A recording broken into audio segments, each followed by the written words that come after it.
Hello mga kababayan, welcome to Sabi ni Daddy's Vlog, ang kwento ng buhay. Kwento ng buhay natin lahat, ang kwento ng buhay ngayon, sa kasalukuyan at sa hinaharap. Medyo hindi po maganda ang ating balita dahil wala na po siya.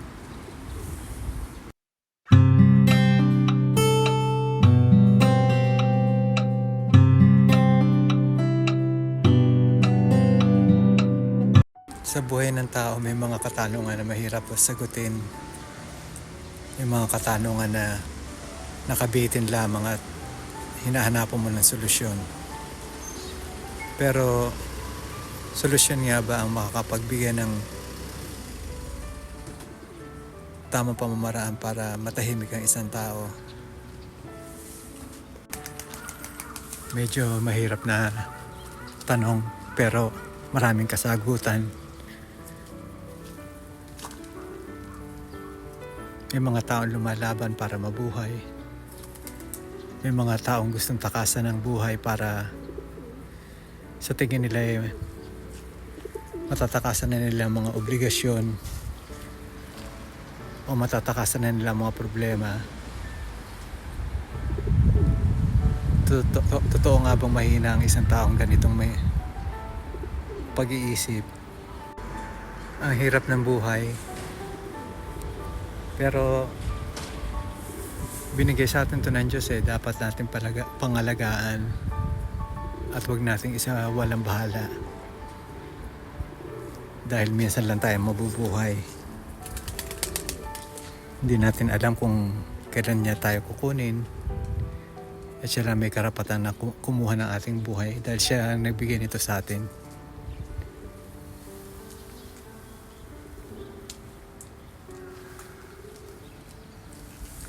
Sa mga pagkakataon na at mga taon na dumaan sa aking buhay ay marami na akong naranasan. Pero hindi ko magawang takasan ng mga problema o ang mga bagay na dapat ay ating pinapahalagahan. Napakahirap ng mabuhay sa mundo, lalo na pag wala kang aasahan, pag dumarating ang mga problema, pag dumarating ang mga pagsubok. Dasal lang tayo, sama-sama tayo magdasal para makamtan natin ang tunay na kahulugan ng katahimikan ng ating isip.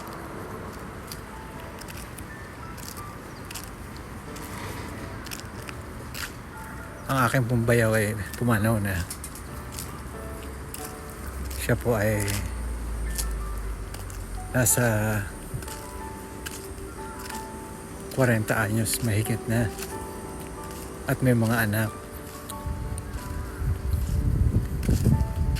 Marami pong bagay na gusto kong itanong sa sarili ko na kung bakit niya nagawa ang isang bagay na hindi niya dapat ginawa o hindi niya dapat na tinangka ang kitilin na sarili niyang buhay dahil sa mga problema.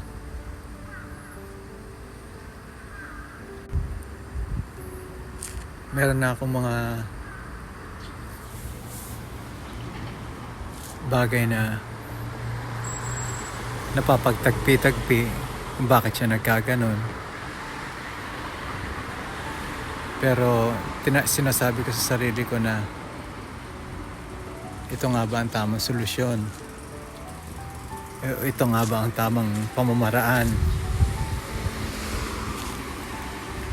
para tayo magpatiwakal o sayangin ang buhay na binigay sa atin ng Diyos?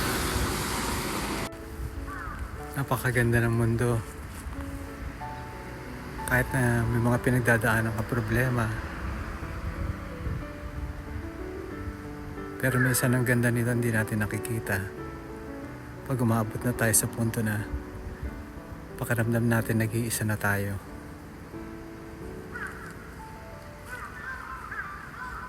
Napakalungkot ng nangyari. Halos hindi ako makatayo at hindi ako makamove on dahil nashock ako.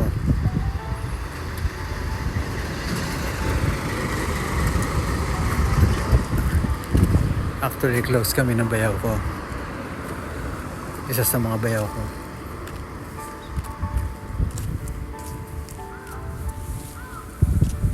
Wala kami pinagsamahang pangit, pero maganda at nakakatawa.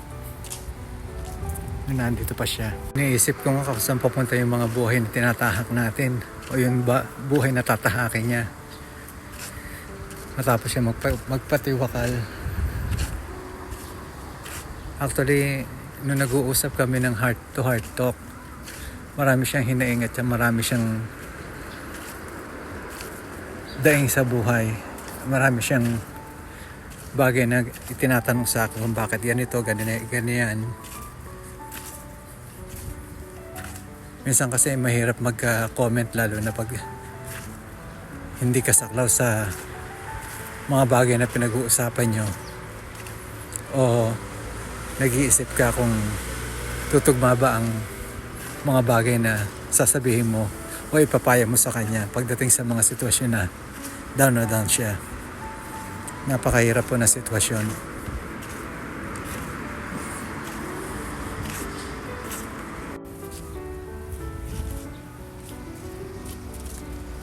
Dito po ako at nakikiramay sa aking bayaw, sa kanyang pagpanaw na talaga nakakagulat.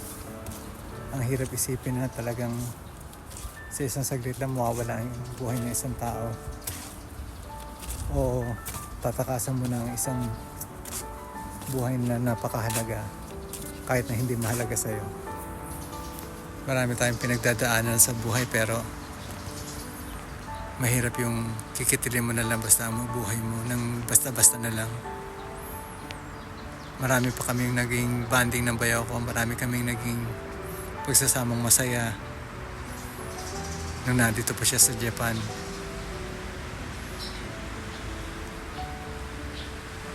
Pero mahirap isipin na wala na siya. Isa sa tinitignan kong anggulo ay ang depression or ang kanyang mental health. Mahirap po na may dumadanas ng mga ganito talagang sitwasyon eh.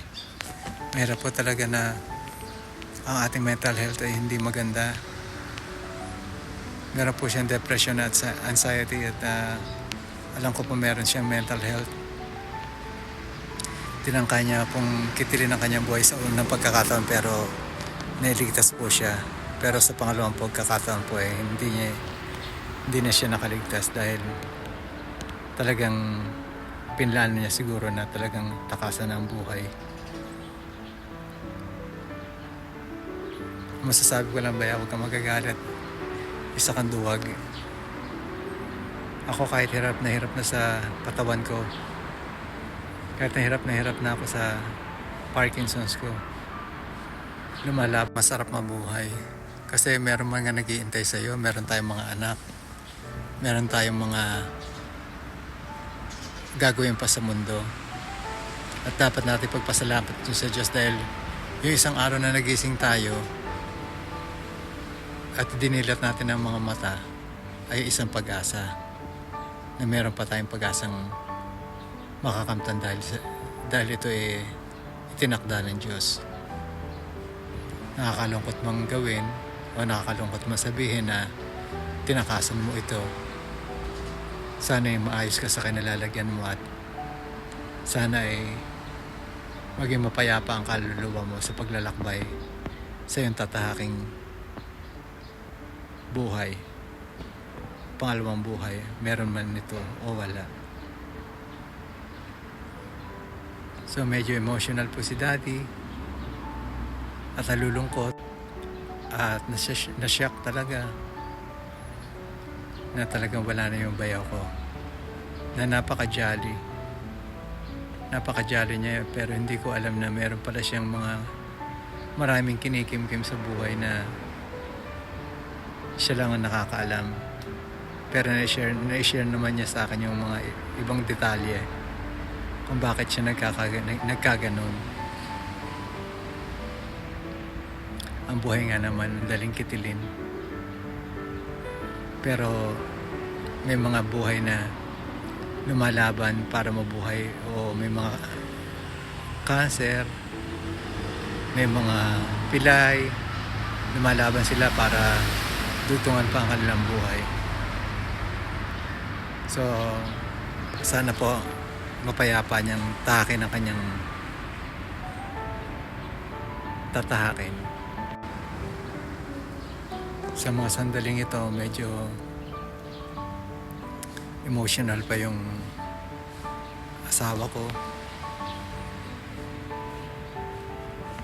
Talagang nag-iiyak siya. Sinisisi niya yung sarili niya, pero hindi niya dapat sisihin ang sarili niya eh. Dahil naibigay niya na lahat ng tulong, naibigay niya na lahat ng mga bagay na dapat na kailangan ng isang tao o ng isang kamag-anak. Kaya wala na tayong magagawa sa nangyari na ang nangyari. So hanggang dito na lamang po. Medyo emotional si Daddy at medyo hindi po maganda ang araw na ito. Pasensya na po. Sorry po sa inyong lahat. Medyo alam niyo naman, lagi ako nag-iisa rito at wala akong mahinga ng simpatsya. Kaya humihinga ako ng paumanhin sa ating mga bagong kaibigan, sa ating mga bagong subscribers. Humihinga ako ng paumanhin sa inyo dahil masyado pong down na down ako dahil close po kami ng bayaw ko. At wala po ako masasabi sa bayaw ko kundi paalam bayaw. Sumalangit na wang yung kaluluwa.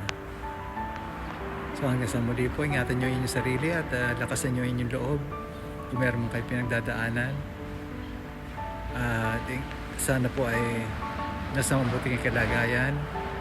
Kaya hanggang sa muli po natin pagkikita at sa ating mga kwentuhan, marami pang kwentuhan, ay ako po ay nagpapasalamat at nadadagdagan po ang ating mga subscribers, nadadagdagan po ang aking mga kaibigan na kailangan ko sa panahon nito dahil ako rin po ay dumadaan sa anxiety at depression, pero lumalaban po ako at hindi ko po gagawing kitilin ang aking buhay para lamang takasan ng mga ganitong klaseng pagsubok. Ito po ay pagsubok na kaya natin at hanggat may buhay ay kailangan natin labanan. So that's it mga kaibigan. Sorry po at magandang araw sa inyong lahat at magkita-kita po ulit tayo sa panibagong yugto ng ating buhay at ng ating mga kwento. Ito po ang sabi ni Daddy. Bye bye. Sayonara.